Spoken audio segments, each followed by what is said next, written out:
ઓમ બીમાર નંદી ગૌશાળા જસદણનો પ્રતિનિધિ છું।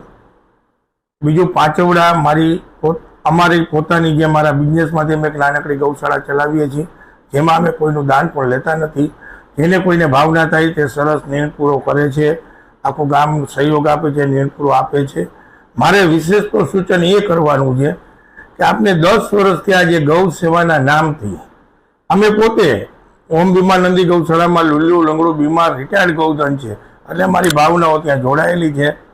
પણ આ બધી ગૌશાળાઓને સંસ્થાઓને મોટી મોટી ફાઉન્ડેશનોને કરીને આપણે શું કરશું? આમના નામ મોટા થશે અને ગાય માતા રોજની રોજ બિચારી થતી જશે।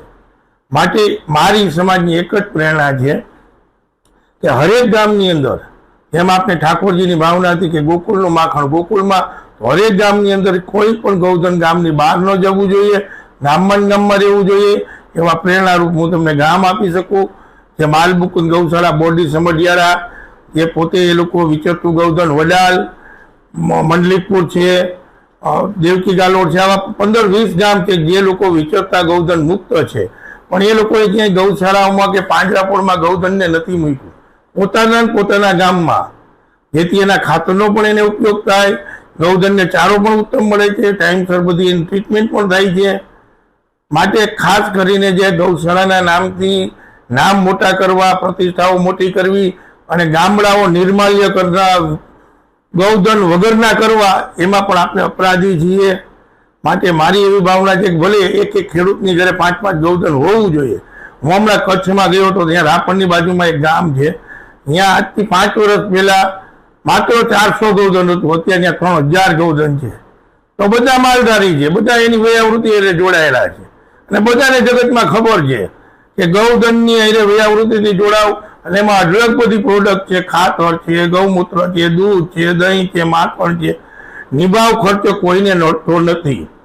આપણે કોમન વિચારીએ, આજથી 40 વર્ષ પહેલા આપણા ગઈડાઓ પાસે રહેવા સારા મકાન નહોતા, પણ ગૌ માતા માટે શિયાળો આવે તો પેલા કોથળાના આડસો કરીને એના માટે રહેતા હતા, ઝૂલો બનાવતા, પોતે 1 વીઘાનું પાણી હોય તો 1 વીઘામાં રજકો વાવતા, મકાઈ વાવતા, તો એને ગૌધન ભારી ન પડતું। 10-10 સંતાનો હોય, 15-15, 20-20 ગૌધન પશુધન હોય તો એને ભારી ન પડતું।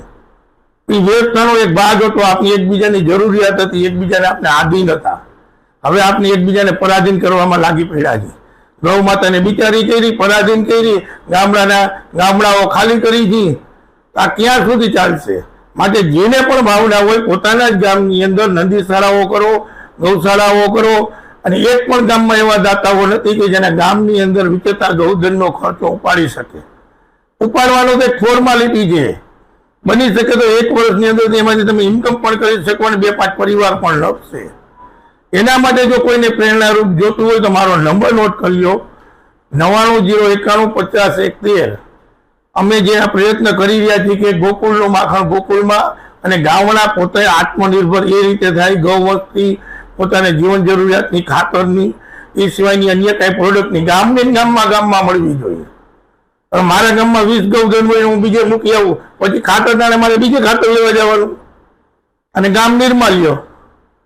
આવો ધંધો કરવાનો આપણે શીખવાનું નથી। માટે ઘરે હરેક ગામની અંદર પોતપોતાના વિચરતા ગૌધન મુક્તની સમસ્યા હોય તો નંદીશાળાઓ કરો, ગામનું માખણ ગામમાં રાખો, જેથી કરીને ખેડૂતને પણ પોતાની રીતે સારું ખાતર મળશે, સારી ખેત પેદાશો થશે, અને સારું જે આપણે ઓર્ગેનિકના દાવા કરીએ છીએ એવી પ્રાકૃતિક ખેતી પણ થશે।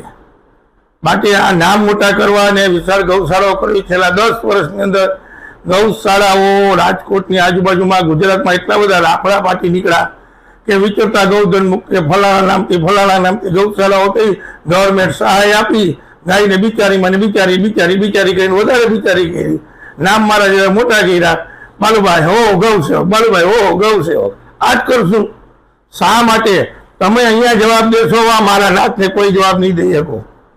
માટે તમારું કર્તવ્ય સમજો, તમારે એની જરૂર છે તો પોતપોતાના ગામની અંદર જ એનો નિભાવ કરો અને એમાંથી કંઈક મેળવવાની ભાવના રાખો। માટે વિશેષ તો ઘણું બધું છે, વિશેષ તો કંઈ નહીં કહું। માટે આ જે કંઈ ગૌ માતાના નામથી પદ, પ્રતિષ્ઠા અને પૈસો, પદ અને પૈસો તો ઠીક છે, તમારા ભાગ્યમાં હશે તો મળશે, પ્રતિષ્ઠા પાછળ કોઈને પરાધીન ન કરાય, આપણે ગૌ માતાને પરાધીન કે બિચારી કરી આપણે નામ મોટા ન કરાય. આપણે એકબીજાને આધીન છીએ. પશુ પક્ષી વનસ્પતિ ને મનુષ્ય એકબીજાને આધીન છે.